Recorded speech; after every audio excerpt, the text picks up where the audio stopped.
Мына Талғарда болған оқиға, жаңағы Шерзаттың қайтыс болуына, қаза табуына байланысты оқиға көптеген адамды енді қазақты толғандырды ғой. Бұл мәселе туралы көптеген жаңағы қазір әңгімелер айтып жатыр, біреулер айтып жатыр, тәрбие берудегі кемшіліктер дейді жастардың арасындағы. Біреулер айтады салт дәстүрдің деградациясы дейді. Біреулер айтады этномәдениетіміздің төмендеуі туралы жаңағы әртүрлі пікірлер айтылып жатыр ғой. Бірақ менің ойымша осы жастар арасындағы қылмыстың өршуі, көбеюі мына экономикалық саламен тығыз байланысты деп ойлаймын. Неге олай байланысты? Мен осы туралы сіздерге айтқым келеді. Енді осы туралы сөз қозғап көрейік. Мысалға, жастар арасындағы қылмыстың өсуінің қандай себептері бар?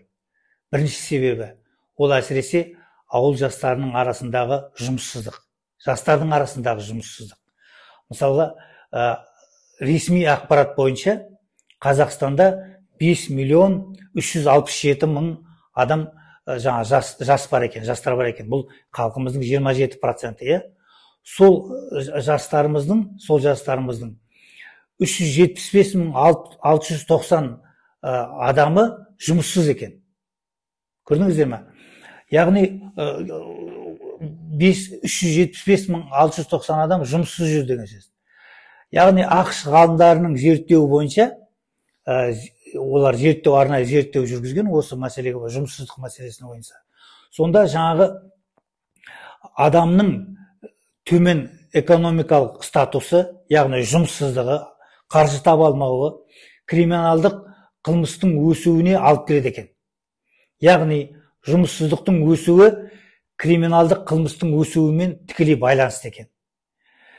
Егер біз 100.000 адам жұмыссыз деп алатын болсақ, соның 71 адамы жаңағы ақшаны қылмыс арқылы табудың жолына түсуі мысалға мүмкін екен. Енді қараңыздар, біздер айтып отырмыз ғой, Қазақстанда 375.690 адам жас жұмыссыз деп отырмыз, да? Соның шамамен 3.700 адамы жаңағы ақша табу үшін қылмыстық жолға түсуі мүмкін. Келесі себебі, жастар арасында қылмыстың өсуінің екінші себебі, олар балалар мен жасөспірімдер арасындағы қылмыстың алдын алу профилактикалық жұмыстарының жаңағы дұрыс дәрежеде, дұрыс деңгейде жүргізілмеуі. Мына Генпрокуратураның ресми ақпаратына сүйенсек, 2022-2023 жылдары кәмелетке толмағандар арасындағы қылмыс 13%-ға өскен. Ал ауыр қылмыс 36,5%-ға өскен. 2024 жылдың қаңтар-шілде айлары аралығында 944 жасөспірім қылмыстық істі болған. Жастар арасындағы тонау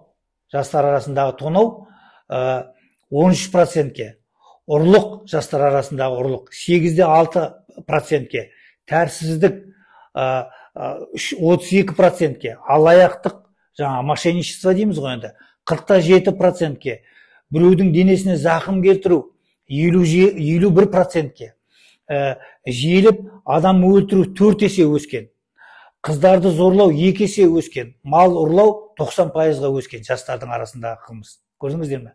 Мектеп жасындағы балалар арасындағы ақша бопсалау, әлсіздерді ұрып соғу, олар ер жеткеннен кейін, мысалға жаңағы студенттік өмірге, жаңағы жоғарғы оқу орындарына, одан армияға жаңағы ауысуы мүмкін. Енді жастар арасында қылмыстың өсуінің үшінші себебі қандай? Ол үшінші себебі жастардың, жасөспірімдердің әлеуметтік қорғалмауы. Олардың толығымен спорттық секциялармен, еңбек кружоктарымен қамтамасыз етілмеуінде. Мысалға, қаладағы көптеген қазақ жанұяларының, қалада тұратын көптеген жанұяларының өзінің пәтерлері жоқ. Олар пәтерді жаңағы жалдап тұрып жатыр. Көрдіңіздер ме? Көбісінің жаңағы көп семьялардың ата-аналарының нақты жұмыс орындары жоқ. Табатын әлеуметтік пайдасы, жаңағы экономикалық, қаржылық пайдасы өте төмен. Яғни спорттық клубтарға клуб спорттық секциялар қымбат болғандықтан көптеген қазақ ата аналары өздерінің балаларын спорттық жаңағы мекемелерге, секцияларға бере алмайды. Көрдіңіздер ме? Яғни әлеуметтік осы қорғалмау, баланың қорғалмауы да оны да болашақта жаңағы қылмысқа итермелеуі мүмкін. Көрдіңіздер ме?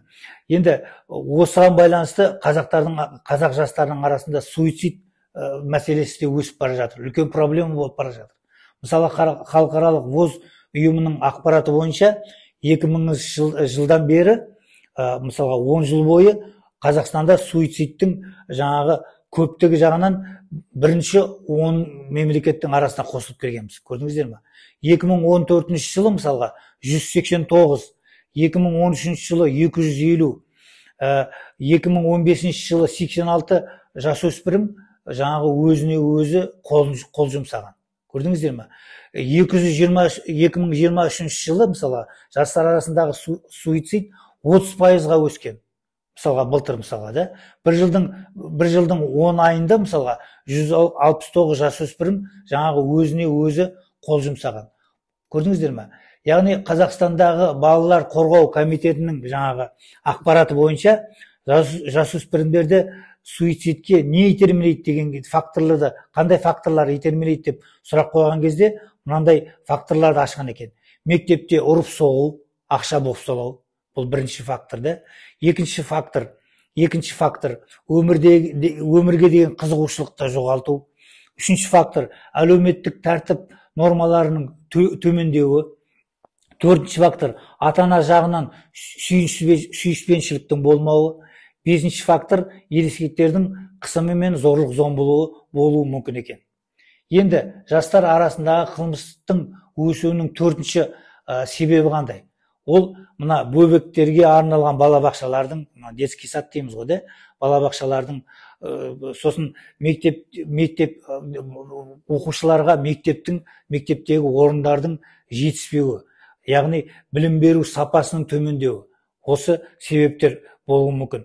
Мысалға, білім беру министрлігінің ақпараты бойынша, мысалға 2024 жылы 270 мың мектеп оқушыларға мектепте орын жетпейді екен. 270 мың оқушыға. Көрдіңіздер ме? Енді 106 мектеп 3 сменада жұмыс істейді екен. 106 мектеп. 176 мектеп авариялық жағдайда. Көрдіңіздер ме? Мысалға, қазақ билігі 50 миллион долларды жаңағы афган студенттердің Қазақстанда оқуына бөліп отыр. 2,6 миллиард долларды Экспо 17 жасауға жіберді мысалға. 1 миллиард 888 миллион долларды жаңағы ЛРТ саламыз деп жатыр. ЛРТ-ға жіберіп жатыр. 15 миллиард долларды мына АЭС саламыз деп соған жібереміз деп жатыр. А бірақ мына мектеп салуға, балабақша, жеткілікті балабақша салуға мемлекеттің жаңағы қаржысы жетпей, олардың қолдарынан осы мәселе келмей отыр.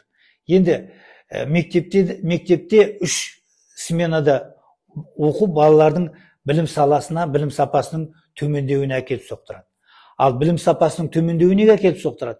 Баланың білім сапасының төмендеуі мектептегі ол жағының ертең оның жоғарғы оқу орнына түспеуіне алып келеді. Ал жоғарғы оқу орнына түспеуі оның дұрыс білім алмауына, немесе жаңағы дұрыс мамандық ала алмауына жаңағы әкеліп соқтырады. Енді қараңыздар, 30 жылда біздер мысалға да осы білім беру саласында қаншама реформа жасап келе жатырмыз. Мектептегі жаңағы нелерді, оқулықтарды қаншама өзгертіп жатырмыз. Бітпейтін реформа. Сол реформаның да жаңағы балалардың осы жаңағы әлеуметтік жағдайына, балалардың жаңағы білім жағдайына үлкен әсер етуі мүмкін. Енді жастар арасындағы қылмыс өсуінің 5-ші себебі қандай? 5-ші себебі жасөспірімдер жастар саясатына жауап беретін мемлекеттік органдардың жаңа жастар саясатын дұрыс жүргізбеуі. Мысалға, облыс әкімдері, жергілікті жаңағы әкімдер негізінен не істейді, жаңағы негізінен жаңағы президенттің нұсқауын орындап жүреді, партияның саясатын жүргіземіз дейді, жаңағы неше түрлі жаңағы референдумдар өткіземіз дейді, сайлаулар өткіземіз дейді, үйтіп бүйтеміз деп сөйтіп жүргенде көп жағдайда мысалға жастар саясатын олар ұмытып кетіп жатады. Сосын жастарды жаңағы жас Нұр Отан, жас аманат деп жаңағы бөледі мысалға. Қалған ол жас Нұр Отан, жас аманаттардың қатарына кірмейтін, сапына кірмейтін жастар жаңағы партиялық саясаттан тыс қалуы мүмкін. Көрдіңіздер ме? Енді бұл жаңа 5 себебін біздер аштық, да, қылмысқа итермелейтін жастарды. Неге итермейтінінің 5 себебін аштық. Енді қараңыздар, осы жастардың арасындағы қылмысты азайту үшін не істеу керек деген мысалға сұрақ туындайды. Осыған жауап берейік. Бірінші, жастар арасында қылмысты төмендету үшін бірінші біз ірі қалаларда, райондық центрларда, ірі райцентрларда, ауылдарда біздер мысалға мыңдаған, жүздеген, мыңдаған жаңағы жұмыс орнын ашуымыз керек. Ол жерде жаңағы үлкен мысалға өздерінің өміріне жеткілікті жаңағы жалақы тағайындауымыз керек. Мысалға біздер жаңағы ГСМ шығаратын, автогаз шығаратын, немесе жаңағы ауыл шаруашылығында неше түрлі товарлар шығаратын ірі фабрикалар мен заводтар салуымыз керек. Көрдіңіздер ме? Әсіресе райондарда, сосын орталықтарда ауыл шаруашылық товарларын шығаратын ірі фабрикалар салу керек. Ол ірі фабрикаларға жастарды жұмысқа кіргізуіміз керек. Көрдіңіздер ме? Яғни жастардың сол арқылы біздер не істеуіміз керек? Сол арқылы біз жастардың жаңағы экономикалық, әлеуметтік жағдайын жақсартуымыз керек. Бұл жастар егер жұмысқа орналасатын болса, жастардың жұмысы болса, тұрақты жұмысы болса, тұрақты олар жаңағы айлығын, жалақысын алып тұратын болса, жақсы жалақысын, онда олар не істей алады? Олар онда жаңағы өздеріне пәтер сатып ала алады, үй сала алады, сонымен қатар жаңағы семья құрып, балаларын ары қарай өсіре алады. Көрдіңіздер ме? Енді екінші мәселе, тағыдан екінші мәселе, не істеу керек? Екінші мәселе, бұл мына жаңағы жастар арасындағы қылмысты алдын ала профилактикалы жасау керек. Яғни алдын алу жұмыстарын жасау керек. Көрдіңіздер ме? Мысалға мен ойлаймын, мына әрбір мектепте мысалға полициялық надзиратель болу керек. Ол полициялық надзиратель дегеннен қорқудың ешқандай қажеті жоқ. Яғни полициялық надзиратель ауылдық мектептерде, қаланың мектептерінде, ауылдың мектептерінде не істейді олар? Олар негізінен жаңағы қиын жаңағы тәртібі нашар оқушылармен жұмыс істейді олар. Оларды дұрыс жолға салады. Оларды жаңағы қылмыс жасамау үшін профилактика жасайды. Көрдіңіздер ме? Мысалға, сонымен қатар жаңағы мектептегі полиция мектепті жаңағы сыртқы қылмыскерлерден қорғайды. Ондай жағдайлар бізде болды ғой, жаңағы мектептің ішінде баланы зорлап кету мәселесі мектептің аулаларында. Сондай мәселелер болды ғой. Сондайлардың алдын алады жаңағы полицейский. Көрдіңіздер ме? Сосын жаңағы бұл полицейский надзиратель мектептегі, бұл жаңағы мына мектептегі жаңағы завуч дейміз ғой, по воспитательной работе. Тәрбие жұмысында завучпен бірге жұмыс істейді. Сосын мұғалімдермен бірге жұмыс істейді. Жаңағы қиын подростықтардың, қиын жасөспірімдердің жаңағы мына қылмысқа жақындау, мінездері жақындау жасөспірімдер болса, солардың ата-аналарын шақырып, ата-аналарымен сөйлесіп, жаңағы қылмыстың алдын алады. Көрдіңіздер ме? Үшінші мәселе. Мына мемлекет жастарды мен мына жерде кешірім сұраймын, мына жерде мен орысша жазғам, соны қазақшаға аударып отырмын. Яғни мемлекеттік органдар, жаңағы балаларды қорғайтын органдар не істеу керек? Олар жаңағы жастарды әлеуметтік қорғаумен айналасу керек. Көрдіңіздер ме? мысалға барлық мектептерде, мен ойлаймын да, барлық мектептерде 1-ші класстан 11-ші классқа дейін екі рет берілетін жаңа тамақ болу керек. Азанда және обед кезінде екі мемлекеттің қалтасынан бөлінген ақша арқылы балаларды тамақтандыру керек. Яғни балалардың мектептің ішінде тамақ сатып алуын доғару керек. Көрдіңіз бе? Балаларға осылай жаңағы тамақтандыру мәселесін көтеру керек. Бұл Японияда да сондай, мысалға, басқа мемлекеттерде бұндай мысалға бар. Сонымен қатар, мысалға, Япониядағы сияқты мектептерде, мысалы, сағат 9-дан кешкі 5-ке дейін бала мектепте болу керек. Мысалға, обедке дейін бала оқса, содан кейін тамағын ішіп, демалып, одан кейін жаңағы кружоктарға, спортивный секцияларға барып, соны сағат 5-ке дейін, мысалға, жаңағы бала әрқашан жаңағы, былайша айтқанда, орысша айтқанда, занят болу керек. Бір жұмыспен жұмыс істеп отыру керек. Көрдіңіздер ме?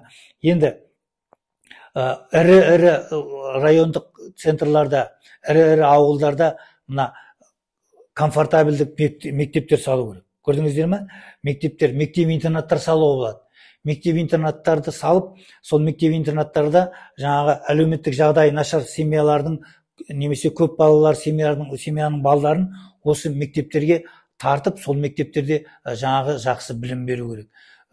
Мектептерде жаңағы жатып олар оқитын, мектеп-интернаттарда жатып оқыту мүмкіндігін жасау керек. Енді қараңыздар, бұған мысалға кейбіреулер айтуы мүмкін, бұған ақша жетпейді деп. Біздер мысалға қараңыздар, мына шетелдік спорттық легионерлерге қаншама миллиардтаған теңге ақша төлеп жатырмыз да, солардың жалақысына. Мына хоккейный клуб Барыс дейді, велоклуб Астана дейді. Велоклуб Астанада кілең шетелдің азаматтары жаңағы велосипед теуіп ақша тауып жүр біздің ақшамызды, мемлекеттің бюджетінен. Кеше ғана Станислав Черчесов деген тренер мысалға 1.200.000 евро табады екен жаңағы айлығы. Солардың бәрін тоқтату керек. Солардың бәрін тоқтатып, содан қалған ақшаның бәрін біздер мысалға мына жастар саясатын жүргізуге, жастардың әлеуметтік жағдайын түзетуге жіберуіміз керек. Төртінші, жоспарлы түрде мына мектептер салу керек. Балаларға мына Финляндиядағылай комфортабылдық мектептер салу керек. Балаларды жаңағы 100% мектептік орынмен қамтамасыз ету керек. Кішкентай балдар, мектепке дейінгі балдар, бөбектер, бұлардың бәрі детсадқа бару керек. 100% детсадпен олардың бәрін қамтамасыз етуіміз керек. Көрдіңіздер ме? Мысалға жаңағы айтамыз ғой біздер.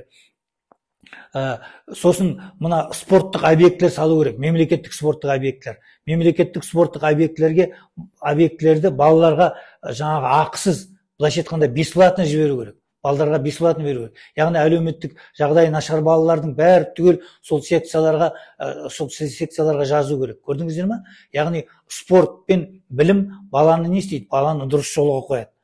Мысалға біз айтамыз 166 мектеп авариялы жағдайда дейміз. Сол мектептердің бәрін жойып, орнына жаңадан мектептер салу керек. Сонымен қатар школдағы бітпейтін мына реформаны тоқтату керек. Реформаны тоқтатып, стабильно жаңағы, былайша айтқанда, жұмыстарды білім беру сапасын күшейту керек. Сосын жоғары оқу орындарындағы да білім беру сапасын көбейту керек. Жоғары оқу орындарында жаңа ақылы білім беруді тоқтату керек. Мына жоғары оқу орындарындағы тағы да қайталап айтамын, ақылы білім беруді тоқтату керек. Яғни жоғары оқу орындағы білім беру бесплатно болу керек, ақысыз болу керек. Яғни кез келген жаңағы несі бар, емтихан тапсырған жаңағы азаматша, жастар жаңағы жоғары оқу орнына, өзі таңдаған жоғары оқу орнына түсу мүмкіндігін алу керек. Көрдіңіздер ме? Енді осы жоғары оқу орындарында жаңа тәрбие жұмысымен қазір айналыспай жүр. Осы тәрбие жұмысын қайттан қолға алу керек, қайттан жолға қою керек. Бесіншіден, мына бүткіл мемлекеттік структураларда ауылдық, райондық әкімдер, қалалық әкімдер, Бұлар жаңағы өз региондарындағы балалардың тәрбиесімен, олардың жаңағы жұмысқа орналасуымен тікелей айналысу керек. Көрдіңіздер ме? Яғни балаларды жаңағы мына жас отан, нұр отан, жас нұр отан, жас аманат деп балаларды бөлмеу керек. Балаларға жаңағы жастар саясатын бәріне бірдей жүргізу керек. Жастардың бәрі толық сол жастар саясатына араласу керек. Көрдіңіздер ме? Мысалға, жаңағы Талғарда болған оқиғадан кейін Талғардағы әкімді жаңағы жастар саясатына жауап беретін әкімнің орынбасарын орнынан алып тастап жатыр.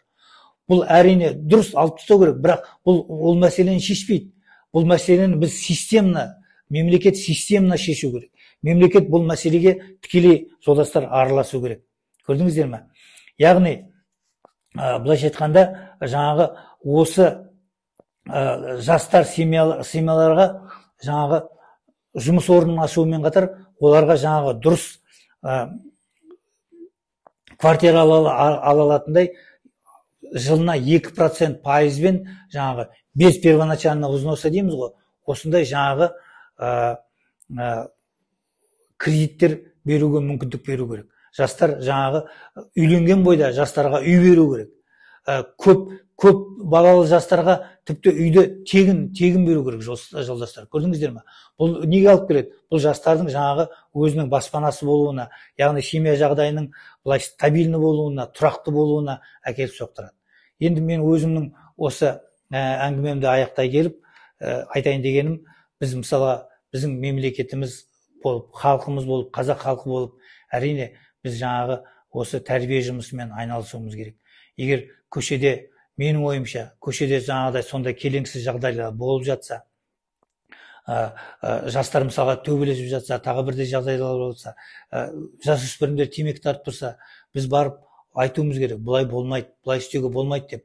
Біз кез келген жерден тыйым салып, жастардың жаңағы тәрбиесіне жолдастар тікелей араласуымыз керек. Тек қана мемлекет қана істесін деп қоймай, әрбір қазақтың азаматы, қазақтың жастарының жаңағы керемет азамат болуына, нағыз мысалы былайша айтқанда государственник болуына, мемлекетшіл болуына біз тікелей еңбек етуіміз керек жолдастар.